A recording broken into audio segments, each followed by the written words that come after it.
Hallo, wie geht's? Mein Name ist Flint. I think that's right. Or ich heiße Flint. I'm just practicing some of my German because it sounds cool when you speak it right, that is.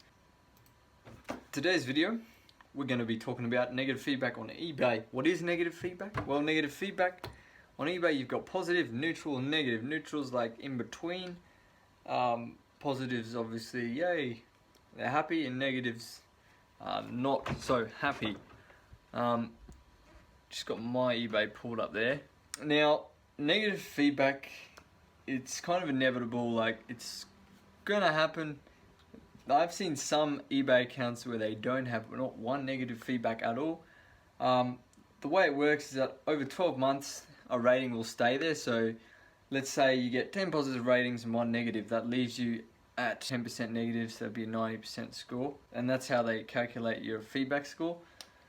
Now, what I have noticed is that when you're smaller, so you've only got like a couple of feedbacks, like maybe 5 or 15 or 20, and you're selling stuff, buyers are usually pretty forgiving.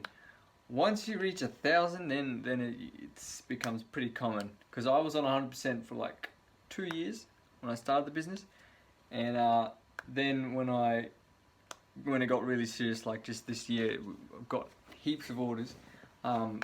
You know, because of the increase of customers, and there just seems to be, once you get over like 1,000, it shows that you're a frequent seller, and people aren't as forgiving as when you're a small, you know, with the small feedback, they probably assume you're a smaller business, that you don't have as much experience.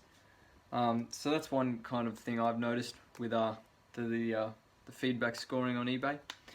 Now, it's not the end of the world, guys. Like I said, it's likely that it'll happen, and sometimes you could have done nothing wrong, you know, and you really could try hard and help, but at the end of the day, even eBay will refuse to remove it if you you know, if you've explained that you've sent them a feedback revision request. Like, there was a customer I had, he agreed to revise the feedback, so I sent the request. He never revised it. I told eBay that I'd sent him the revision request, and they didn't do anything about it. So,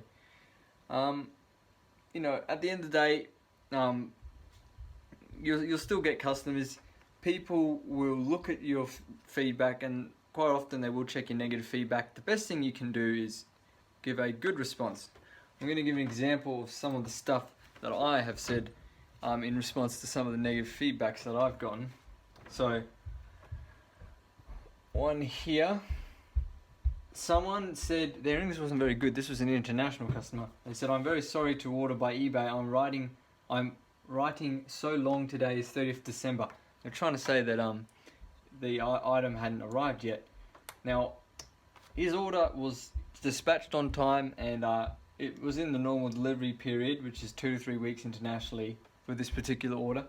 And my comment reply was, "Dispatched order on time, sorry for the delays during busy Christmas season." So I explained, first of all, I apologise for any delays. Now, it was for during the Christmas season as well, so I explained that.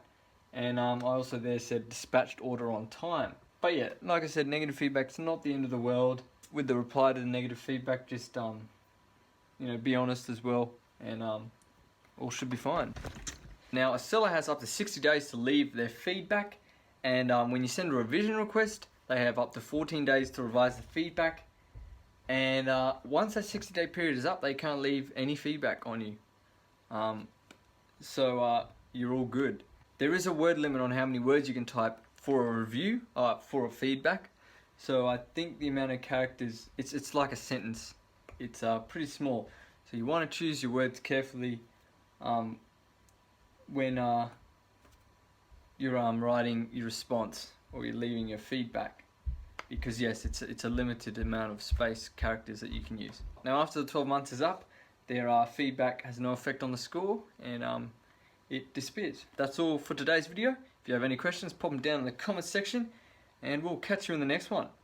See you later, guys.